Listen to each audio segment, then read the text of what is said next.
Charles x एक निरंकुश एक एवं प्रतिक्रियावादी शासक था। क्या था? प्रतिक्रियावादी शासक। यानी चार्ल्स जो है एक्स एक क्या था? निरंकुश प्रतिक्रियावादी शासक था। क्या था? प्रतिक्रियावादी शासक था। फ्रांस में उभर रही राष्ट्रीयता, क्या उभर रही थी? राष्ट्रीयता तथा जनतंत्रवादी भावनाओं को दबाने का काम किया। कौन? चांसलर ना। इसने क्या किया? राष्ट्रीयता जनतंत्रवादी भावनाओं को दबाने का।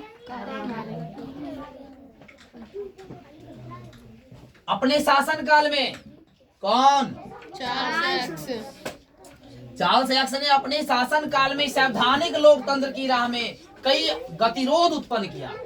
क्या किया? कि संवैधानिक लोकतंत्र की राह में कई गतिरोध उत्पन्न किया। लोगों को सही से चलने नहीं दे रहा था।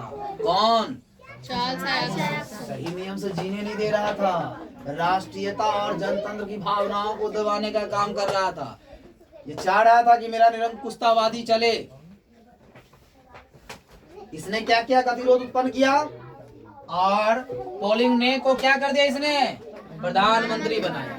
क्या किया? प्रधानमंत्री बनाया। इसने अपने शासनकाल में संवैधानिक लोकतंत्र की राह में कई गतिरोध उत्पन्न किया और इस गतिरोध उत्पन्न के में क्या किया? इसने पोलिंग नेक को वहां के प्रधानमंत्री बना दिया। पोलिंग नेक ने पूर्व में लुई 18वें के द्वारा स्थापित समान नागरिक, जो हम लोग पढ़े थे ना, लुई 16वां 17वां, जो 18वां जो था, 18वां क्या किया था? जो 18वें के द्वारा स्थापित समान नागरिक संहिता का स्थान था, उसने क्या किया? शक्तिशाली अभिजातीय वर्ग की स्थापना तथा उसमें विशेषाधिकार विभूषित करने का प्रयास किया। इसने क्या किया? इसके कदम को उदारवादियों ने पोलिंग नेक के विरुद्ध गहरा असंतोष प्रकट किया। आप उदारवादी समझते हैं ना? उदारवादी क्या चाहते थे? एक अच्छे राष्ट्र चाहते थे। उदारवादी एक अच्छे राष्ट्र के निर्माण चाहते थे। लेकिन ये देखा गया कि चार्ल्स एक्स ने इस विरोध की प्रतिक्रिया स्वरूप 25 जुलाई 1830 को 4 अध्यादेश को पूरा उदार तबों का क्या किया? गला घोटने का प्रयास किया। क्या किया? गला घोटने का प्रयास। क्या किया? गला घोटने का प्रयास किया। एक बार और पोलिंग नेक ने पूर्व में लुई 18वें के द्वारा स्थापित समान नागरिक संहिता के स्थान पर शक्तिशाली अभिजात्य वर्ग की स्थापना तथा उसे विशेषाधिकारों को विभूषित करने का प्रयास किया। अब फिर समझेंगे कि यहाँ पर जो वर्ग था, अब फ्रांसिस क्रांति में पढ़े थे ना, 3 वर्ग। प्रथम वर्ग जिनको हम लोग क्या कहते थे? पादरी। दूसरा क्या था? कुलीन था। तीसरा अन्य वर्ग था। और यहाँ पर आप देख रहे होंगे कि पोलिंग नेक ने क्या किया? पूर्व में लुई 18वां द्वारा जो स्थापित समान नागरिक संहिता के स्थान पर उसने क्या किया? शक्तिशाली अभिजातीय वर्ग की स्थापना करने का प्रयास किया और उसमें विशेषाधिकार उसमें था विशेषाधिकार था ना जी, उसको क्या करने विभूषित यानी कि उसको करने का प्रयास किया। इसके कदम को उदारवादियों ने क्या समझा? पोलिंग नेक के विरोध में गहरा असंतोष प्रकट किया कि भाई ये अच्छा बात नहीं है, क्योंकि पहले फ्रांसीसी क्रांति से पहले ये चल रहा था, अब ये नहीं चलना चाहिए। चार्ल्स ने इस विरोध के प्रतिक्रिया स्वरूप 25 जुलाई 1830 को 4 अध्यादेशों को क्या किया? गला घोटने का प्रयास कर रहा था। इसके कारण पेरिस में क्रांति का लहर दौड़ गई। क्या दौड़ गया? लहर दौड़ गई। जब ये चार्ल्स एक्स ने क्या किया? 4 अध्यादेशों को गला घोटने का प्रयास कर रहा था, तो उस समय इसके कारण क्या हुआ? पेरिस में क्रांति का लहर दौड़ गई और लहर दौड़ने के कारण क्या हुआ? फ्रांस में 28 जून 1830 से गृहयुद्ध आरंभ हो गया। क्या हो गया? इसके कारण क्या हो गया? फ्रांस में 28 जून 1830 को क्या हुआ? आरंभ हो गया। इसे हम लोग क्या कहते हैं?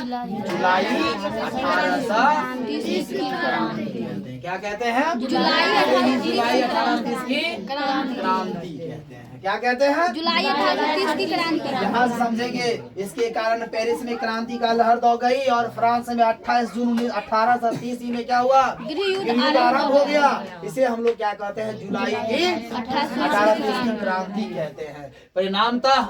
परिणाम तो यहाँ पर जब गृह युद्ध हुआ तो परिणाम निकलेगी ना। जब यहाँ पर परिणाम क्या निकला कि चार्ल्स एक्स कौन? चार्ल्स एक्स फ्रांस की राजगद्दी त्याग करके इंग्लैंड प्लान कर गए। क्या कर गए? इंग्लैंड प्लान कर गए। यानी फ्रांस गद्दी को छोड़ करके भाग गया। क्या कर गया? यानी चार्ल्स एक्स क्या किया? फ्रांस की राजगद्दी त्याग कर कहाँ चले गए?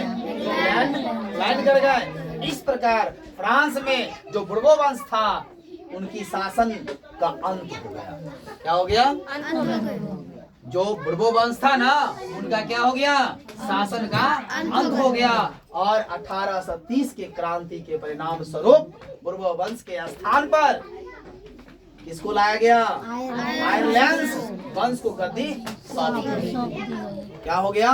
तो यहाँ पर जो कि फ्रांस में 28 जून 1830 में जो गृह युद्ध आरंभ हो गया था, इसी को हम लोग क्या कहते हैं? 1830 की क्रांति कहते हैं। और इस क्रांति के परिणाम स्वरूप जो परिणाम निकला उसमें चार्ल्स क्या किया? फ्रांस की राजगद्दी को त्याग करके इंग्लैंड चला गया। प्लान करके वहां से भाग गए।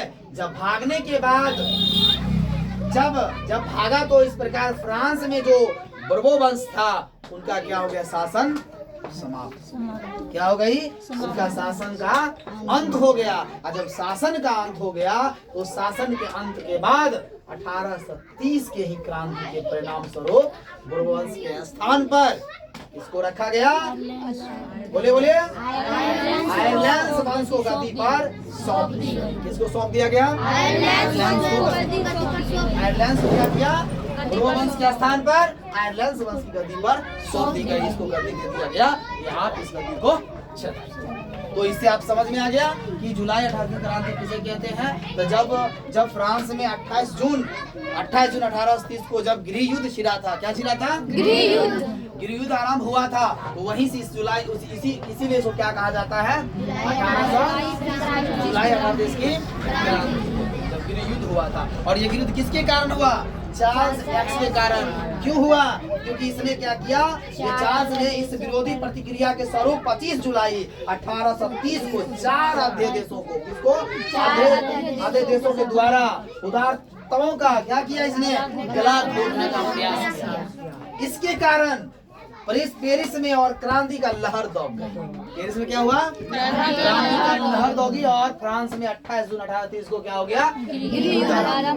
और यही गृह युद्ध आरंभ हुआ। इन्हें क्या कहते हैं? क्रांति कहते हैं। उसी समय क्या हुआ? जब परिणाम निकला तो चार्ल्स क्या किया?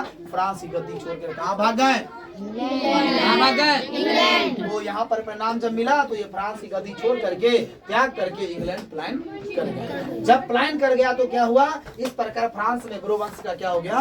शासन का अंत हो गया। और इसका जब अंत हुआ तो उसी के परिणाम स्वरूप क्रांति के परिणाम स्वरूप क्या किया?